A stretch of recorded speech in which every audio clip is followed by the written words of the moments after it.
राजचंद्र पत्रांक 550 भाग 1 550 पार्ट 1। विषय निष्काम भक्ति। तारीख 20/10/1999। नमो यंताणम नमो सिद्धाणम नमो आयर्याणम नमो वज्राणम नमो लोये सहोसावणम नमो समय साराय स्वानुभूत्या चक्रास्ते चित स्वभावाय भावाय सर्वभावांतराच्छिदम। मंगलम भगवान वीरो मंगलम गौतमो गणे मंगलम कुंद कुंदार्य सर्वमंगल मांगल्यम प्रधानम सर्वधर्माणाम जैनम देतु शास्त्रम। ओंकार बिंदु संयुक्तम नित्यं ध्यायन्ति योगिनः कामदम मोक्षदम चैव ओंकाराय नमो नमः। श्रीमद् राजचंद्र वचनामृत पत्र नंबर है 550। सौभाग्य भाई का 548 नंबर का पत्र लिखे। वो पत्र अधूरा रह गया तो अभी उसको दूसरे लेटर के द्वारा पूरा करते हैं।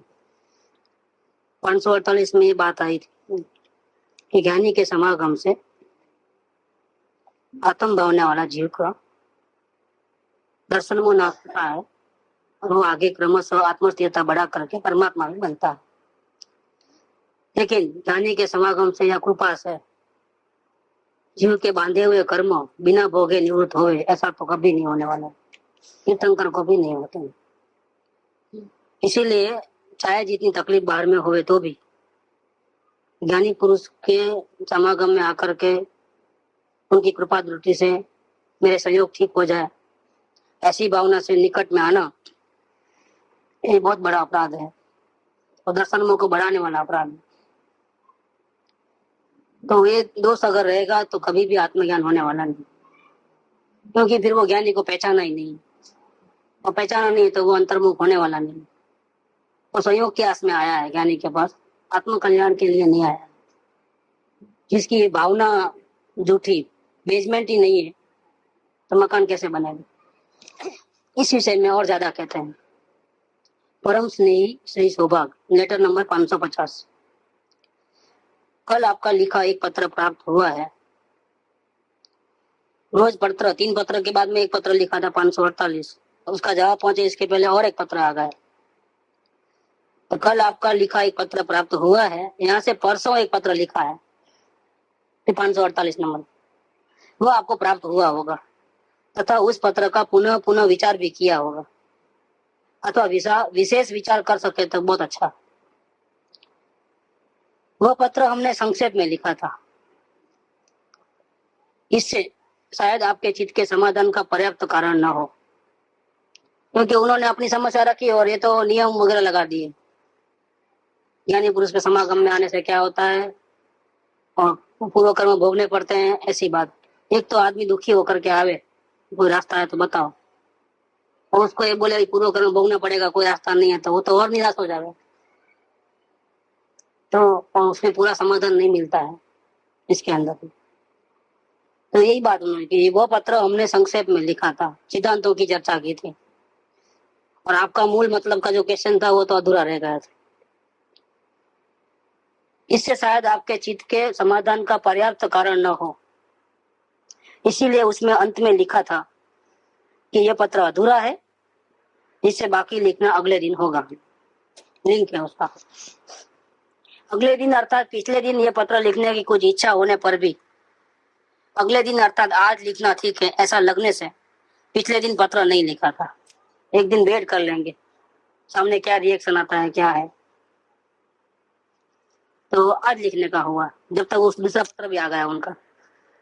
परसों लिखे हुए पत्र में जो गंभीर आशय लिखे हैं, वे विचारवान जीव के आत्मा को परम हितैषी हो ऐसे आशय हैं। माँ दुख मिटाने की बात नहीं कर रहे हैं, गंभीर आशय वो है इसके अंदर। तो उसमें जिस दुख का प्रश्न था उसको मिटाने की तो बात ही नहीं की, और सिद्धांतों की चर्चा भर दी और सकामता न रखे ऐसी बात कही, तो इसमें कोई समाधान पूरा नहीं होता है। दूसरा, सकामता वाला जीव को वेद ज्ञान करो ऐसा भी तो नहीं कह सकते। वेद ज्ञान करो बोले तो पूरा रास्ता ही साफ हो जाए, लेकिन वो उसको नहीं बोल सकते, नहीं तो और पापी हो जाएगा। संयोगों की चाहना वाले को अगर कहो कि आत्मा खाता नहीं पीता नहीं, तुम बेकार फिक्र करते हो, खाने पीने से कुछ नहीं होता है, आत्मा तो त्रिकाली है, अब मतलब परम पूर्ण है, तो वो दोषी करता नहीं, ऐसा अगर बोलेंगे तो क्या हाल हो, उसका दोष ही नहीं मिटेगा, उसको कह नहीं सकते और उनका मामला सुधरता नहीं है, दुख का अंत होता नहीं है। संयोग खराब है तो परिणाम तो बिगड़ते ही है। परिणाम का बिगाड़ने का एक ही रास्ता है, वेद ज्ञान, मतलब सुधर जावे, बिगड़ते हुए परिणाम सुधर जावे, चिंताएं कम हो गए, दुख कम हो गए, उसका एक ही रास्ता है, वेद ज्ञान। वो तो उसको कह नहीं सकते, इसका मतलब दुख तो मिटने वाला नहीं है ना, संयोग जल्दी से मिटते हैं जब तक पूर्व कर्म है तब तक, और हमारा संयोगी भाव है, हम अटैचमेंट है उसके साथ हमारा, तो दुख भी मिटने वाला नहीं है। तो पत्र तो दुख की मिटाने की बात थी, और इसमें तो दुख के मिटाने की कोई बात ही नहीं, उल्टा और टेंशन बढ़ा दिया, सकामता का बात नहीं करना करके, तो करें तो क्या करें, अब इधर जावे। और फिर जिसके पास समाधान होने का रास्ता है उसके पास तो नहीं मांगे नहीं बोले तो और किसके पास बोले, और समाधान कहाँ से करेंगे, किधर करेंगे समाधान। इसीलिए ये बात लिखी कि परसों लिखे हुए पत्र में जो गंभीर आशय लिखे हैं, वे विचारवान जीव के आत्मा को परम हितैषी हो, ऐसे आशय है। हमने आपको यह उपदेश कई बार सहज सहज किया है, हमेशा चेतावनी दे के आए हैं, बहुत वेरी बिगिनिंग से ही वही बात है। फिर भी आजीविका के कष्ट क्लेश से आपने उस उपदेश का कई बार विसर्जन किया है, अथवा हो जाता है, आपसे हो जाता है, आपकी इच्छा नहीं है तो भी, क्योंकि आपको संकट ही इतना जबरदस्त है। तो आजीविका के कष्ट क्लेश से आपने उस उपदेश का कई बार विसर्जन किया है।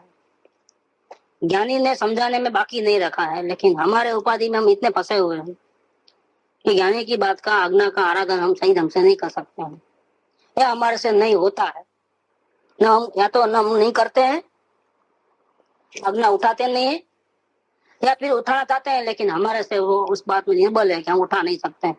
दो में से एक कारण है वहां पर, बाकी आगे तो कह दिया है वो बात, 231 में आगे बहुत बातें, 218 में ये बातें आ गई है।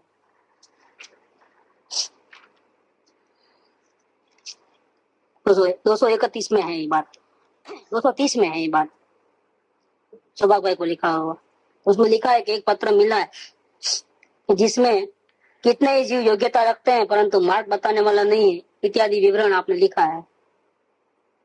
हम चाहते हैं लेकिन सामने से कोई जवाब ही नहीं मिलता है। संसार की बात पूछे तो जवाब नहीं दो, लेकिन आत्मा की बात पूछे तो भी जवाब नहीं मिलता। इस विषय में पहले आपको प्राय अति गूढ़ भी स्पष्टीकरण किया है, तथापि आप परमार्थ की उत्सुकता में अत्यधिक तन्मय हैं, इसलिए उस स्पष्टीकरण का विस्मरण हो जाए इसमें कोई आश्चर्य की बात नहीं है। फिर भी आपको स्मरण रखने के लिए दोबारा लिखता हूँ, क्या कि जब तक ईश्वर की इच्छा नहीं होगी तब तक हमसे कुछ भी हो सकने वाला नहीं। एक तिनके के दो टुकड़े करने की सत्ता भी हम नहीं रखते, अधिक क्या कहें, आप तो करुणामय है, फिर भी आप हमारी करुणा के विषय में क्यों ध्यान नहीं देते, उल्टा चोर कोतवाल को दंडे क्या, और ईश्वर को क्यों नहीं समझाते। आपको लड़ना है तो ईश्वर से लड़ो, क्योंकि मैं ईश्वर की मर्जी के बिना, कुदरत की मर्जी के बिना तो मेरे से कुछ होने वाला नहीं। एक तिनके के दो टुकड़े भी नहीं होते हैं। आप उपदेश देने की बात करते हो, मेरे से तो कुछ होता ही नहीं, सब वो कराता है, कुदरत कराती है, मैं नहीं करता हूँ। 24 साल की उम्र से ये बात है, अभी 28 साल, 4 साल तो हो गए कॉन्टेक्ट में रहे। दूसरा 231 नंबर का पत्र है। महात्मा कबीर जी तथा नरसिंह मेहता की भक्ति अनन्य, अलौकिक, अद्भुत और सर्वोत्कृष्ट थी, फिर भी वो निष्प्रभा थी, इतनी जबरदस्ती थी, लेकिन निष्प्रभा थी मतलब गुरु के ऊपर थोड़ा भी अधिकार नहीं, अधिकार वृत्ति नहीं थी कि हम इतनी जबरदस्त भक्ति कर रहे हैं तो गुरु हमारे अधीन हो गए, हमारी कुछ बात माने, पूरी बात भले ही नहीं माने क्योंकि हम अज्ञानी है, लेकिन कुछ हमको भी सेवा करने का मौका देवे, इतना तो मानना पड़े कि नहीं मानना पड़े। बिल्कुल निष्प्रभा थी, कोई अधिकार वृत्ति नहीं, इतनी अद्भुत थी, अनन्य भक्ति थी, अलौकिक भक्ति थी, अद्भुत भक्ति थी, सर्वोत्कृष्ट भक्ति थी, फिर भी निष्प्रभा थी। ऐसी दुखी स्थिति होने पर भी उन्होंने स्वप्न में भी आजीविका के लिए तथा व्यवहार के लिए परमेश्वर के प्रति दीनता प्रकट नहीं की कि भगवान तू कुछ कर, अब इतने सालों से तुम्हारी पूजा करते आया हूँ, कभी मांगा नहीं है, लेकिन अब तो यहाँ तक आ गए हैं, अब तेरी लाज जाएगी नहीं तो कुछ कर, कुछ कर, ऐसा भी नहीं मांगा है। यद्यपि ऐसा किए बिना ईश्वर इच्छा से उनका व्यवहार चलता रहा है, दीनता नहीं की, क्योंकि वो मर नहीं गए, उसमें तकलीफ के दिन आए लेकिन मर तो नहीं गए, व्यवहार कुछ न कुछ चलते रहा, कैसा भी व्यवहार चलता रहा है। तथापि उनकी दरिद्र अवस्था अभी तक जगत विदित है। ये इतने भक्तिवान होने पर भी वो गरीब इतने थे, मिसाल दी जाती है कि ऐसी गरीबी में भी उन्होंने ईश्वर भक्ति को नहीं छोड़ा। और यही उनका प्रबल महात्मा है। पैसा वाला भक्ति करे और गरीब करे, उसमें बहुत बड़ा अंतर है। उसके पास सुविधा है इसलिए वो कर सकता है, वो दान भी दे सकता है, शास्त्र भी छपा सकता है, जिन मंदिर भी बना सकता है, गुरुओं की सेवा भी कर सकता है, क्योंकि उसके पास साधन है। लेकिन एक गरीबी अवस्था में इतना सब भक्ति करना, वही उनका प्रबल महात्मा है। महात्मा ने उनका पर्चा पूरा किया है। परमात्मा ने जब जब भी भीड़ आई है, तो सामड़िया जी सेठ बन के आए थे ना कुंवर भाई के ममेरे के टाइम में, तो परमात्मा ने उनका पर्चा पूरा किया है। और वह भी उन भक्तों की इच्छा की उपेक्षा करके, वो सामने से नहीं पूछे, क्योंकि उनको मालूम था कि अगर पूछेंगे कि थोड़ा ले हमारे तरफ से, आप अपनी बेटी को दे देना ममेरे में, तो दरार मना करते हैं, नहीं ये तो होता ही नहीं है, ऐसा बिल्कुल मना कर देते। तो परमात्मा को इनको बिना पूछे ही मामेरा करना पड़ा है। कुंवर बाई का मामेरा बहुत फेमस है, नरसिंह मेहता की लड़की का, बहुत बड़े वो प्रेमानंद ने उसमें आख्यान लिखे हैं, कुंवर बाई का मामेरा करके बहुत प्रसिद्ध है वो। तो परमात्मा ने उनका पर्चा पूरा किया है, और वह भी उन भक्तों की इच्छा की उपेक्षा करके मामेरा करने गए, और कुछ लेके तो गए नहीं थे, था ही नहीं तो क्या लेके जावे। और वेवाई ने देखा कुछ लाए नहीं है, तो उनको कहाँ रखे मालूम है, अपने घर में घुसने नहीं दिए। और सामने भंगी रहता था नौकर, सफाई करने वाला, उसकी झोपड़ी में उसको उतारा दिए। जाजा माकड़ जाजा जुआ त्या मेहता जी ना उतारा हुआ, ये बात यहाँ आती है। रात भर वो मच्छर काटते रहे और जू घुस जाए सर पे, और एक सेकंड भी नहीं रह सकते, ऐसी अंधेरी जगह में मेवाई को रखा वहां पर, क्योंकि साथ में कुछ लाया नहीं था, जाना ही पड़े प्रसंग था तो। लेकिन उतने में आ गए गिरधारी सेठ सेठानी, और जो जो चीजें लाए देखते रह गए लोग। ये बात परमात्मा ने उनका पर्चा पूरा किया है, वो भी उन भक्तों की इच्छा की उपेक्षा करके, क्योंकि भक्तों की ऐसी इच्छा नहीं होती। देखो सदगुरु से कुछ मांगे, कुछ नहीं चाहिए, बहुत दुनिया पूरी घूम लिया, कहीं सुख नहीं मिला, अब शांति के अलावा मुझे कुछ चाहिए, सहयोग नहीं चाहिए, अब मुझे सिर्फ शांति चाहिए, ऐसी इच्छा नहीं होती। और ऐसी इच्छा हो तो उनको रहस्य भक्ति की भी प्राप्ति नहीं होती है, क्योंकि अगर ऐसी इच्छा अगर भक्ति में अगर हो जाए, मांगने वाली भक्ति होवे, सकाम भक्ति होवे, तो रहस्य भक्ति नहीं मिलेगी, उसका रास्ता उसको नहीं मिलेगा। क्योंकि वेद ज्ञान जो रहस्य भक्ति है, इसका दूसरा नाम है पराभक्ति। पराभक्ति कैसे करना, वो रास्ता ही नहीं मिलेगा। आप हजारों बात लिखें, परंतु जब तक निष्प्रिय नहीं होंगे तब तक तो विडम्बना ही है, एक कदम भी इस मार्ग में आगे नहीं बढ़ेंगे। आपकी पूरी जिंदगी गुजर जाए ना भक्ति करते करते, पूजा करते करते और सत्संग करते करते और अवलोकन करते करते, जब तक सकामता है तब तक विडम्बना है, अंश में भी नहीं होना चाहिए। ये तो 4 साल पहले उनको लिख दिए थे, और बीच में तो कई बार लिखा है, लेकिन फिर भी गलती हुई है सौभाग्य भाई से। गलती कैसी हुई है कि 3 लेटर लिखे तब 1 लेटर गया, वो भी पहुंचे इसके पहले 4था लेटर आ गया। कितनी संयोगों की उपाधि लेके बैठे होंगे, अवलोकन कहाँ से करेंगे, क्या करेंगे इसमें। और वेद ज्ञान के तो लायक ही नहीं है। अगर संसार के एक भी विषय में थोड़ा भी रुचि रह गई तो वेद ज्ञान करने का तो सवाल ही नहीं है, वो तो होने का ही नहीं है। तो क्या बात लिखी है कि हमने आपको यह उपदेश कई बार सहज सहज में किया है।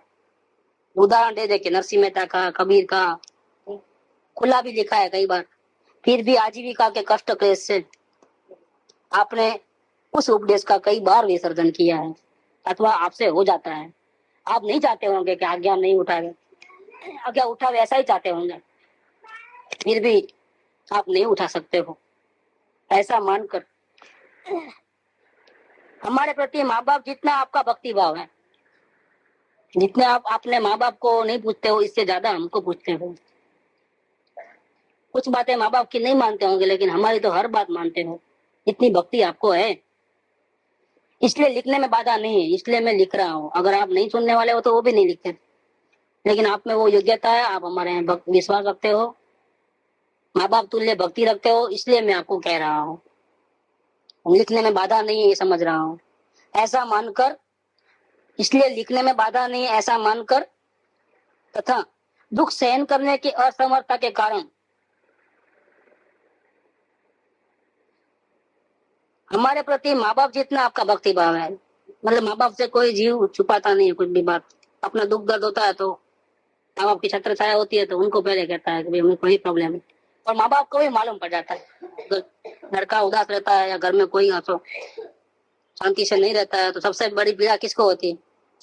माँ बाप को होती है। वो चेहरा देख के समझ जाते हैं कि रोज 3 रोटी खाता है, आज 1 रोटी क्यों, और उदास उदास क्यों रहता है, रोज की एक्टिविटी मालूम रहता है, क्या हुआ है तुझे, तो वो भी पूछे बिना नहीं रहेंगे। और लड़का भी अपनी मन की बात माँ बाप को बताए बिना नहीं रहता है। ऐसा सोच के आपने हमको पूरी अपनी बातें लिखी, ऐसा मानकर लिखने में बाधा नहीं है करके आपने नहीं लिखने वाली बात भी लिख दी हमारे को। लिखने में कोई बाधा नहीं है ऐसा मानकर, ये कारण। दूसरा, दुख सहन करने की असमर्थता के कारण। दूसरा कारण, हमसे वैसे व्यवहार की याचना आप द्वारा 2 प्रकार से हुई है। लेटर में क्या लिखी थी बात ऐसी, पहले लिखी थी तो उसका जनरल में जवाब दिया 548 में, आप बिल्कुल खुला लिख दे रहे हैं। आपने कहाँ गलती की है? एक तो हमको माँ बाप जैसा समझते हो, इसलिए लिखने में कोई तकलीफ नहीं है। माँ बाप के पास हमने नहीं बोलेंगे तो किसको बोलेंगे, वो समझ करके आपने ये बात कह लिख दी है। हमारे से कोई डिमांड की है 2 प्रकार से। एक तो दूसरा कारण है कि आप दुख को सहन नहीं कर सकते हो, आपकी सहन शक्ति खत्म हो गई दुख सहन करने की। कितनी तकलीफ आई होगी। सौभाग्य भाई तो कृपा उदय के भक्त नंबर 1 थे, लिखना ही नहीं जावे, लेकिन क्या करें, ऐसी तकलीफ आ गई होगी गले के यहाँ पर, या तो आपघात करे या कोई रास्ता निकाले, ऐसी 2 में से एक स्थिति होगी तभी लिखा होगा। वो इज्जत चले जावे समझो, बिल्कुल मिट्टी में मिल जावे, या ऐसा कोई प्रसंग आ गया होगा। तो सौभाग्य भाई भी नहीं लिखते, क्योंकि जो ज्ञान दाता रहे उससे क्या मांगे, और जो कहीं भी नहीं मिले वो तो वो दे ही रहे हैं मुफ्त में। परमात्मा बनने का रास्ता वो तो बता ही रहे हैं, वो तो मिल ही रहा है उनसे, तो और क्या मांगे, इससे बढ़िया कोई चीज है क्या? सदगुरु से और क्या मांगे? शू प्रभु चरण कने धरू आत्मा थी सौहीन, ये तो प्रभु है आप। अब आत्मा जैसी बड़ी से बड़ी चीज, विश्व की सबसे अच्छी चीज उन्होंने दे रहे हैं, वो ज्ञान दे रहे हैं, अनमोल खजाना लुटा रहे हैं, इससे और क्या मांगे हम आगे? जगत में इससे बढ़िया और कौन सी चीज है जो हम मांगे अब? लेकिन फिर भी देखो ऐसी कितनी जबरदस्त तकलीफ आई होगी, तभी उनसे भी नहीं रहा गया। तो 2 कारण लिखे हैं, एक तो आप हमको माँ बाप समझते हो इसलिए, दूसरा आप दुख सहन करने की ताकत नहीं रखते हो इसलिए। ऐसे आशय से व्यवहार की याचना आप द्वारा 2 प्रकार से हमसे आपको हुई, मतलब आपने हमको दिया है। असमर्थता के कारण हमसे वैसे व्यवहार की याचना आप द्वारा 2 प्रकार से हुई है। आप हमारे से कुछ मांग रहे हो, कोई हेल्प मांग रहे हो 2 प्रकार से। इसमें नंबर 1 है, एक तो किसी सिद्धि योग से दुख मिटाया जा सके, ऐसे आता है कि ताबीज बाबीज दे दो, मंत्र जंतर दे दो, कोई लकड़ी फिरा लो ऊपर तो हम संयोग ठीक हो जाए, ऐसा तो सिद्धि योग मांगे हैं एक प्रकार। और दूसरी याचना किसी व्यापार रोजगार आदि की है कि अगर आप ठीक नहीं समझते हो, हमको कहीं नौकरी लगा दो, हमको कोई एजेंसी दिला दो। हाँ, ऐसा भी। अब देखो सदगुरु है, वो तो हीरे मोती जवाहरात का धंधा करते हैं, बर्थडे की बात लेंगे तो किसी मूल्यवान चीज का धंधा करते हैं तो न जाने कितने करोड़पति होंगे। ज्वेलर्स लोग जो होते हैं तो सबके नजर में ऐसा ही होते हैं कि वो तो करोड़पति होवे तो ही कर पावे, ये तो अनुभव दुनिया वाले को नहीं मालूम कि क्या पोजीशन है। जैसे डायमंड का व्यापार करता है तो एक एक डायमंड छोटा छोटा ही 500,000 का होता है, और दागिने बनाते तो कोई एक डायमंड से थोड़ा बनता है, तो दिखता ही नहीं। एक डायमंड का सेट बना तो 1 लाख 2 लाख 4 लाख से नीचे कम आता ही नहीं है वो। तो लोगों को ऐसा लगे वाह कितने करोड़पति होंगे, डायमंड रखते होंगे तो कितने, लेकिन उनको नहीं मालूम है राज क्या चीज है। इसके पास डायमंड है ना, वो 6 महीने की उधारी में भी देते हैं, तो माल बेचो बस, दूसरा बता बड़ी ना, क्योंकि इतना मार्जिन रहता है इसके अंदर। तो खान में से निकलती है चीज, उसको कोई इतना परवाह नहीं रहती है। आदमी अच्छा रहे अगर भरोसा पात्र रखो पड़ेगा, बाद में बता के। और रत्न जैसे चीज है, पोखरा, ये नीलम, और आजकल में शनि का अगर आवे तो क्या करते हैं, ग्राहक भी 4 दिन वापरता है, देखेंगे सूट होगा तो रखूंगा, नहीं तो वापिस करूंगा। तो व्यापारी फिर सब व्यापारी, फिर वो व्यापारी, लंबी उधारी चलती है, और वो कमिटमेंट किधर भी नहीं वापिस। इतना महंगी चीज होती है, एक एक पीस 10,000 20,000 का होगा, लेकिन कमिटमेंट नहीं रहता है। लेके जाएंगे, बताएंगे, अगर पसंद आए तो रखेंगे, नहीं तो वापिस। अपना लगता है पैसा उसके अंदर, लेकिन लोगों को ऐसा लग जाता है। सौभाग्य भाई को शायद ऐसा लगा होगा कि इतना बड़ा व्यापार करते हैं और फॉरेन ट्रांजेक्शन हो रहा है उनके साथ। रुपये डे के समय में तो इनका जो व्यापार जो था फॉरेन के लोगों के साथ भी था बहुत सारा। मगर कितने लाखों का व्यापार करते होंगे, हीरे जवाहरात खरीदते हैं। हीरे की खरीदी कौन करता है, यहाँ कस्टमर तैयार है तो यस बोलते हैं, नहीं तो नहीं। वो भी टाइम मांग लेते हैं पेमेंट का, चलेगा नहीं तो वापिस लेके जा, तेरे ऐसे 1000 पड़े हैं। उसमें ही बहुत कंपटीशन हो गई, बिना पैसों का खेल है पूरा। और बम्बई में तो क्या हुआ, ज्वेलर जो था 4 साल से ज्वेलर का धंधा कर रहा था, उसका उधर उसके उधर ऐसा करके दुकान जमाड़ ऐसा जमाया था। और फिर महाराष्ट्रियन था, तो क्या होगा, महाराष्ट्र के लोग तो इधर ही जाया जाते, और उधर राजस्थान के लोगों को भरोसा नहीं करते। और उसने अच्छा नाम जमा लिया टाट माट करके, रातों रात आ गया फॉरेन, तब डुबा दिया, तब करोड़ों रुपया डुबा दिया। ऐसा किया होगा वो, 4 साल से जमा जमा करके 4-5 दुकान, और इम्फाला में आवे जावे टाट माट देखो तो लोगों को विश्वास नहीं आने को आ जावे। लेकिन क्या मालूम कैसा प्लानिंग था, वो सब गांव के ऊपर रहता है पूरा। सीधा वो टिकट आगे से निकाल लिया, बिना पूछे रातों रात दुकान गायब, बोर्ड आउट। तब कई लोगों ने सोना दिया होगा दागिना बनाने के लिए, कोई क्या किया होगा, वो खत्म मामला ही। किसको ढूंढेगी, हिंदुस्तान में ही नहीं होगा, आउट ऑफ द पेपर में बहुत बड़ा लफड़ा हो गया उसका, तो आया था कई दिनों से। लोगों को नहीं मालूम है ये चीज क्या है सब। तो सौभाग्य भाई को भी ऐसा हुआ होगा कि तो इतना करते हैं, तो अभी यहाँ तक तो आ गए हैं, तो ऐसा भी आत्म कल्याण किए बिना तो मरना नहीं। वो तो अभी जब तक ये प्रॉब्लम सॉल्व नहीं होगा तब तक नहीं होने वाला है। पहले प्रॉब्लम सॉल्व कर ले उसके लिए, क्योंकि हम आत्म कल्याण के लिए करना है। वापिस प्रॉब्लम सॉल्व हो तो हम ध्यान आत्मा में लगाएंगे, इस बहाने भी वो प्रॉब्लम सॉल्व करना है। इसीलिए और कोई नहीं मिला तो आखिर में यहाँ तक नजर गई, और ये बहुत बड़ा बुरा हुआ। आप अड़ोस पड़ोस से भीख मांग लो, सगे संबंधी से भीख मांग लो, रास्ते चलने वाले को लूट ले, चाकू बता के लूट ले, और वो अच्छा क्या, लेकिन ये गड़बड़ बहुत बड़ी हो गई। इसलिए रुपये को बहुत टेंशन हो गया। उस जमाने में सच्चे मुमुक्षु नहीं मिलते थे, और एक सौभाग्य भाई के ऊपर नजर जाती थी, इसके सामने पूरा इस 4 साल में तो कितना हृदय खोल दिया है। मेरा जो पत्र लिखा 165 करीब 165 के पहले वाला, वहां से लेकर के 550 चल रहा है। 400 पत्र में कम से कम 300 पत्र इनके होंगे, 250 तो होंगे ही होंगे 4 साल के अंदर। कितनी बार मिलजुल ना हुआ होगा, पर्सनल भी मुलाकात कितनी हो गई होगी। पर्यूषण पर्व साइला लेके गए, अंजार लेके गए रुपये को, मुंबई में आए, चरोतर के प्रदेशों में साथ में रहे हैं। इतना इतना हुआ है, इतना क्लोज कांटेक्ट। आखिर में इतना पीछे पड़ते पड़ते पड़ते आखिर में वो गलती कर दे मुमुक्षु। इतनी मेहनत करने के बाद ये गलती करे तो बहुत तकलीफ हुई कि जिसके सामने पूरा हृदय खोल दिया, इतना उसको समझाने में उसके ऊपर इतना उसकी हर बात को मानी है, वो जी ऐसा कर दे यहाँ तक आवे, बहुत तकलीफ हो गई, क्योंकि वो तो रास्ता ही खत्म हो गया। अब टेस्टिंग पॉइंट है, टेस्टिंग पॉइंट पे चले गए ये सौभाग्य भाई।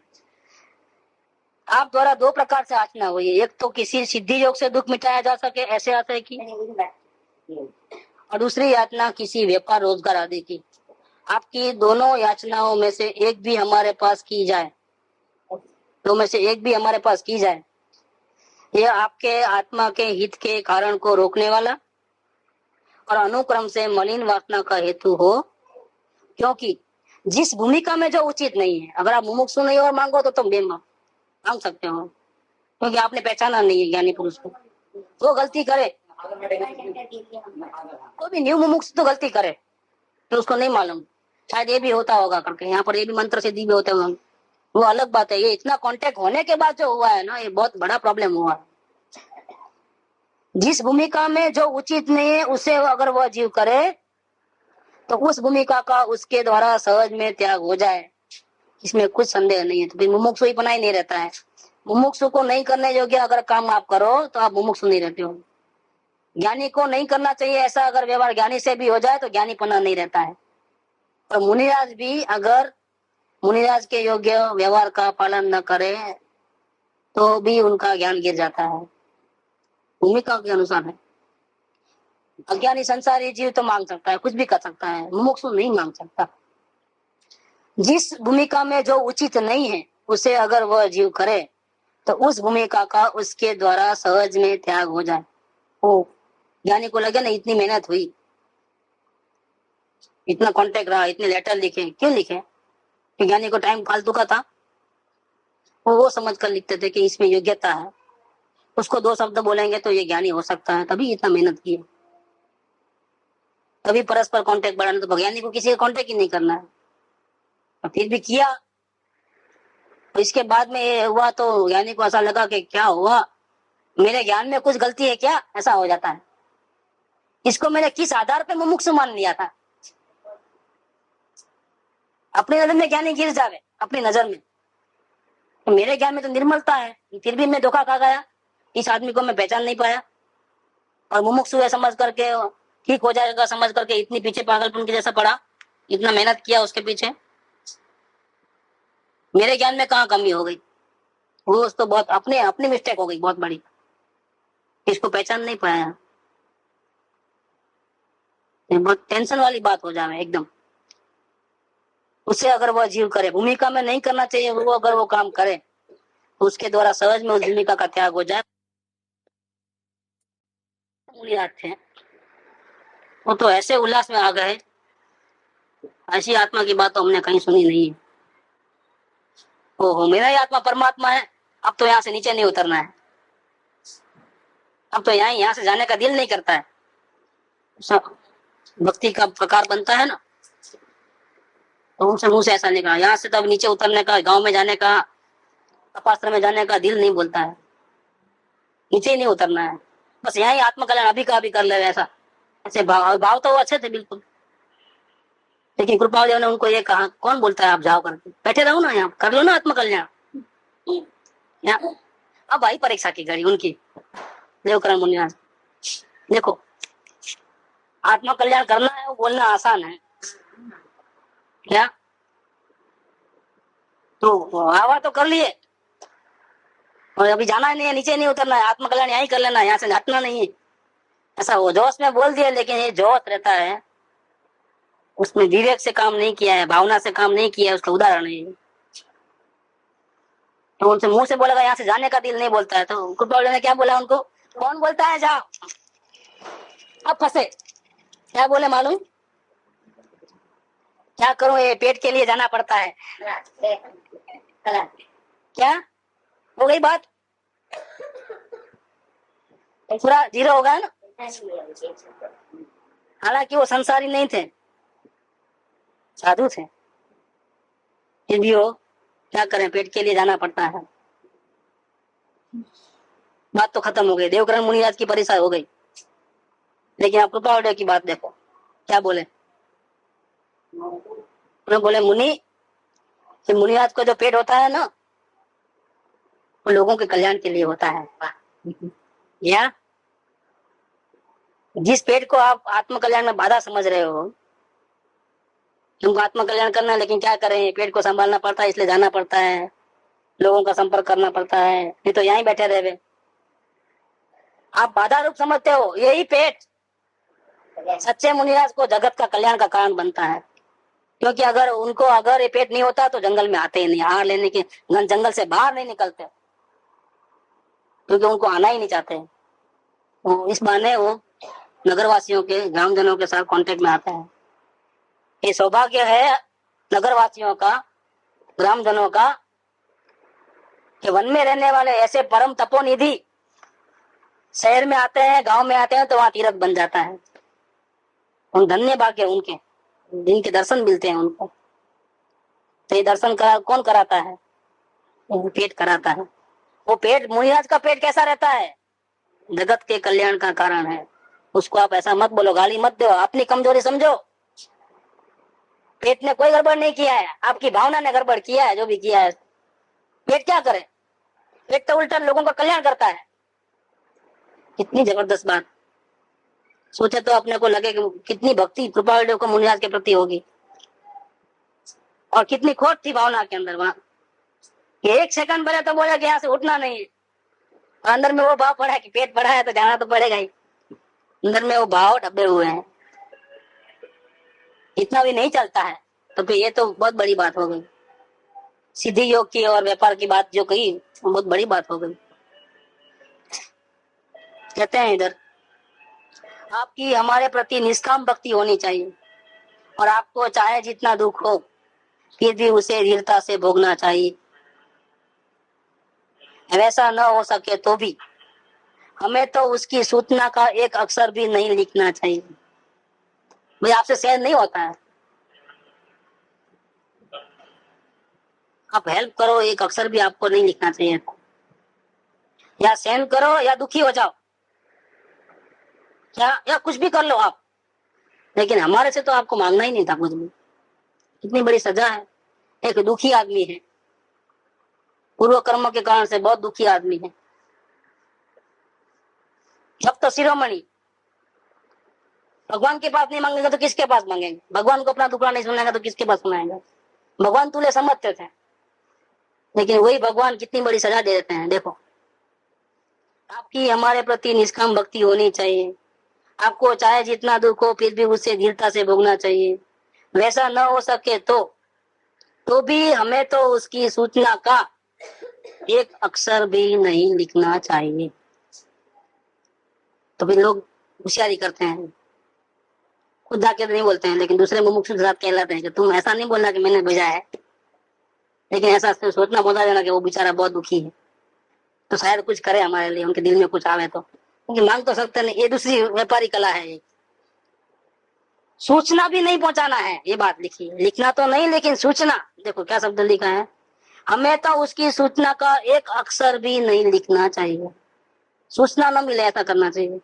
यह आपके लिए सर्वांग योग्य है, और आपको वैसी स्थिति में देखने की जितनी मेरी इच्छा है, और उस स्थिति में जितना आपका हित है, वह पत्र से या वचन से हमसे बताया नहीं जा सकता।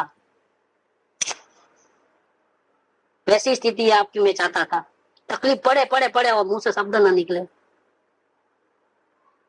और ऐसी स्थिति में आपका जितना हित होने वाला है, कितना हित होने वाला है, अगर इस प्रकार से आप करोगे तो आपका कितना हित होगा उसका अंदाजा मन भी नहीं लगा सकता। वचन में तो क्या लिखे, पत्र से तो क्या लिखे, पत्र से क्या लिखे, वचन से क्या कहें हम।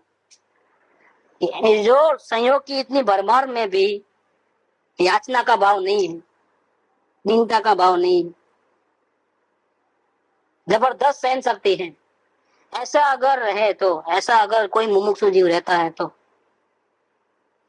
उसका, उस मुमुक्षु जीव का कितना हित होगा उसका अंदाजा कोई नहीं लगा सकता। तो वाणी से कहा नहीं आ सकता है, लिखा नहीं आता शब्दों के द्वारा इतना, क्योंकि आत्मा ही मिल जाएगा। फिर तो क्या होगा, जब ऐसी पोजीशन आएगी तो आत्मा मिल जाएगा।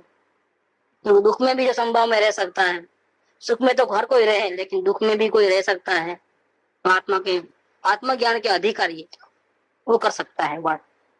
ये बात है। उस स्थिति में जितना आपका हित है वो पत्र से या वचन से हमसे बताया नहीं जा सकता। असल में ये जो कठिनाई है, तकलीफ जो आई है, वो हमारे परमात्मा के जो द्वार बंद है अनंत काल से, उसको खोलने के लिए आई। क्या अगर आप आत्मा के दर्शन के प्यासू हो, आत्म शांति चाहते हो, और अगर तकलीफ आवे तो ये समझना चाहिए कि ईश्वर मेरे पे बहुत प्रसन्न है, ये समझना चाहिए। देखो एक आगे भी वो बात आई है, ऐसा मतलब 218 में या तो इसके आजू बाजू में है। जरूरत है तो जावे ना, इसलिए तो तकलीफ થઈ ગઈ ને એમને।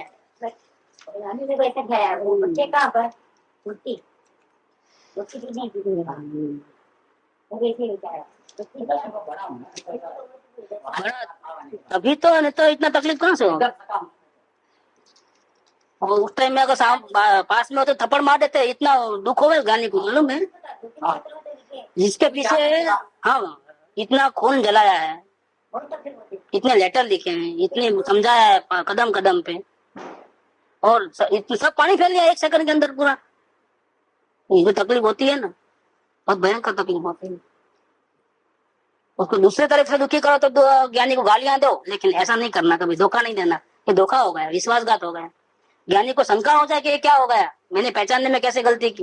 पहचानने में कभी गलती होती नहीं, लेकिन ऐसा होता है तो बहुत तकलीफ हो जाती है, ज्ञानी को बहुत तकलीफ होती है। देखो ये 223 नंबर है, बहुत जबरदस्त लिखा है। ये बात शोभा भाई को लिखी है, बातें पूरी आज से 4 साल पहले बात लिखी है। ये 28 साल का पत्र है, ये फागुन महीने में, और मार्क्सिस 51 और 47, 4 साल का फर्क।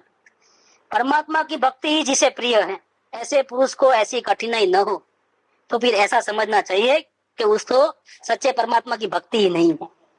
देखो, अथवा तो जानबूझकर परमात्मा की इच्छा रूप माया ने वैसी कठिनाई भेजने के कार्य का विस्मरण कर दिया है। ये परमात्मा ने तो ऑर्डर दिया था कि सच्चा मुमुक्षु है, जाके परीक्षा लेके आओ, माया को बोलो, और माया को भेजना था, परमात्मा भेजता है। लेकिन माया ने उसके दया खा करके परमात्मा को बोला कि हमने सताया उसको, लेकिन सताया बताया नहीं।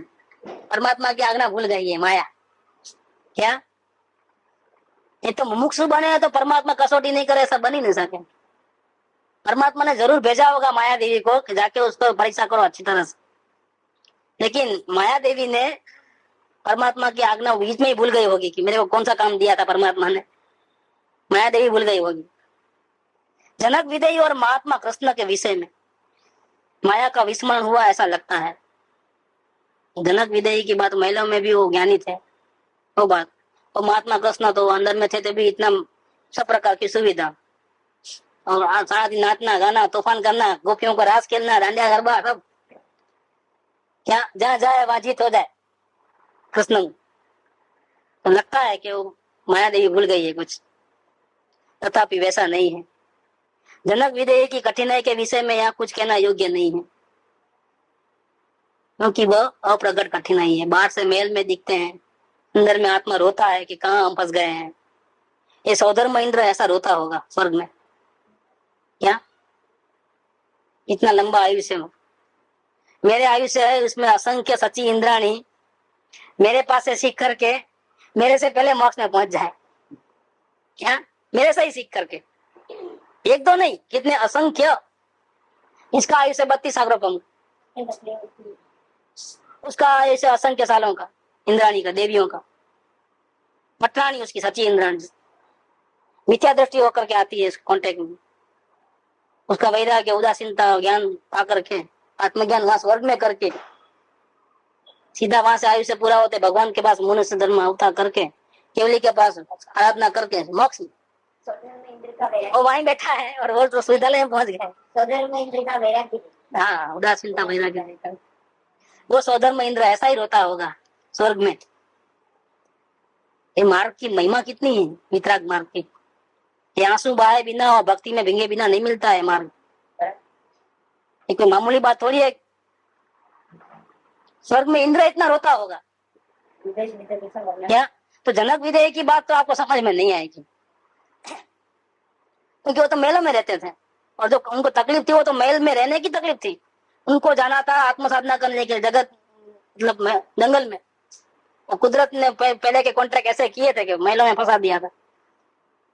1 सेकंड भी महलों में रहना नहीं चाहती, इसलिए नाम उनका नाम क्या पड़ा, जनक विदेही। मेल में रहते हैं, लेकिन असल में तो वो देह से भिन्न थे, देह में भी नहीं रहे थे, उनका देह में ही ममत्व नहीं था, इसलिए उनका नाम विदेही रखा गया, जनक विदेही। और महात्मा कृष्ण की संकट रूप कठिनाई तो प्रकट है, उनको भी तकलीफ तो आई है, उनको सारथी बनना पड़ा, कई प्रकार के प्रपंच और नाटक करने पड़े। वो तो मालूम पड़ता है कि उनकी भी चलती नहीं थी, तब उन्होंने झूठ का सहारा लिया, धोखेबाजी का सहारा लिया, कपट का सहारा लिया, उन्होंने भी ऐसा किया है बहुत कुछ। इसी तरह अष्ट महासिद्धि और नवनिधि भी प्रसिद्धि है, तथापि कठिनाई तो योग्य ही थी और होनी भी चाहिए। ये कठिनाई माया की है और परमात्मा के लक्ष्य की तो यह सरलता ही है। अगर परमात्मा के मार्ग को जाना है तो ऐसी कठिनाई आवे तो और रास्ता और सीधा हो जाएगा, टेढ़ा नहीं होगा।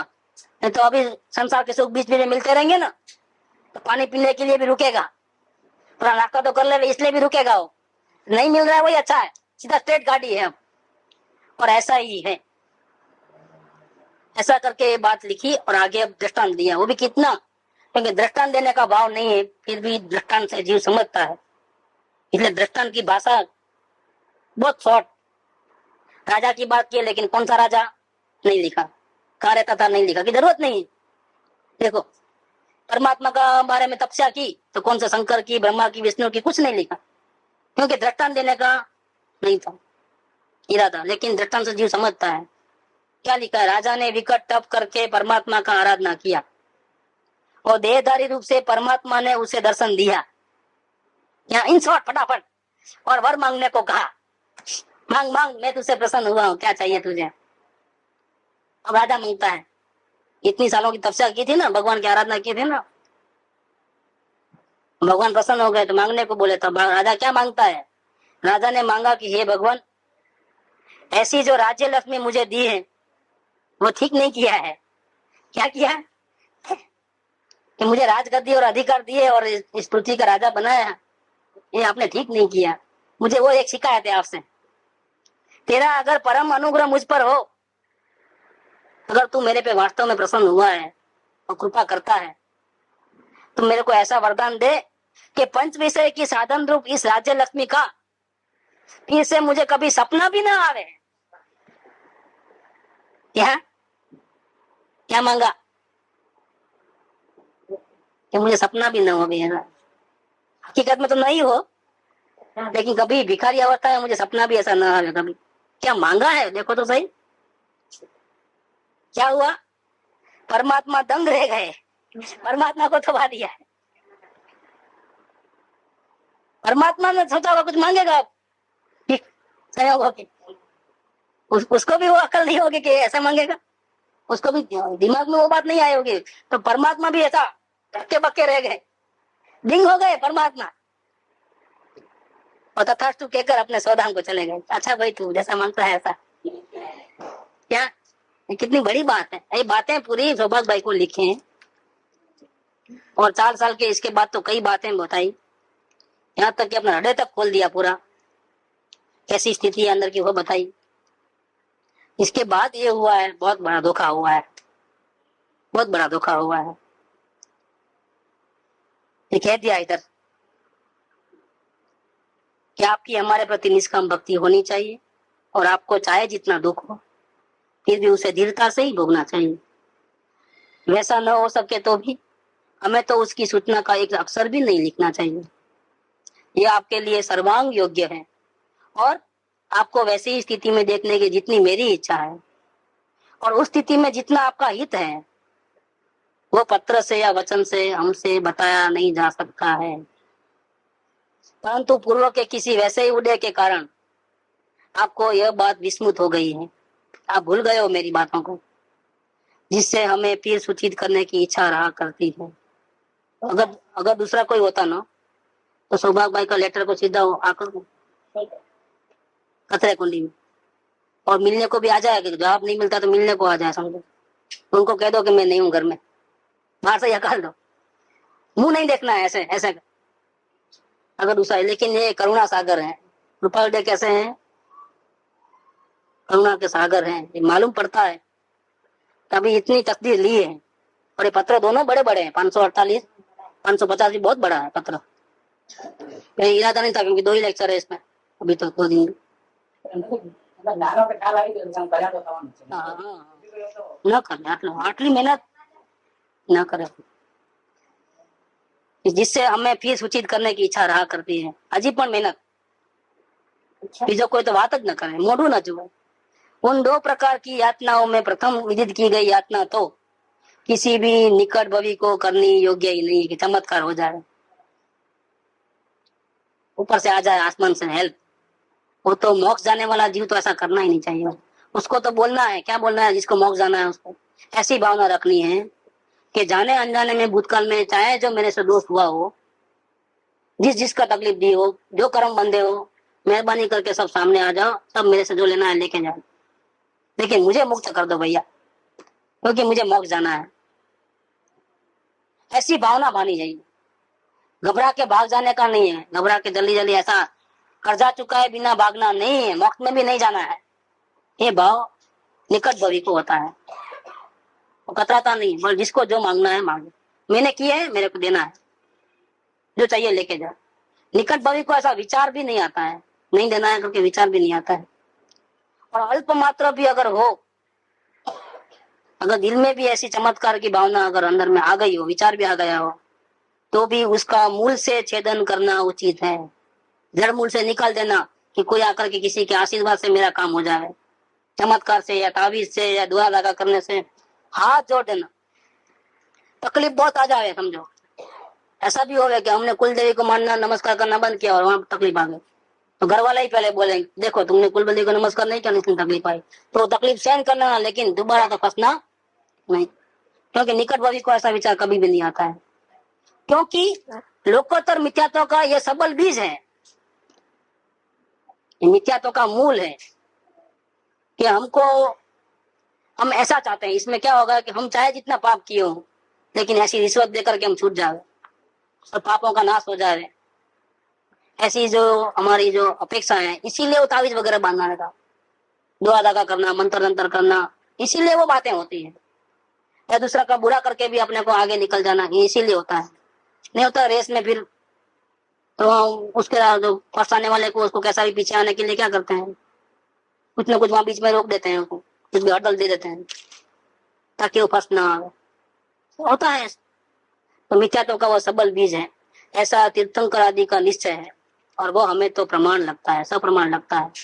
और दूसरी जो याचना है व्यापार रोजगार की, उसके बारे में कल बात करेंगे, उसमें भी पूरा हुआ है, दूसरी याचना के बारे में बात कर लें।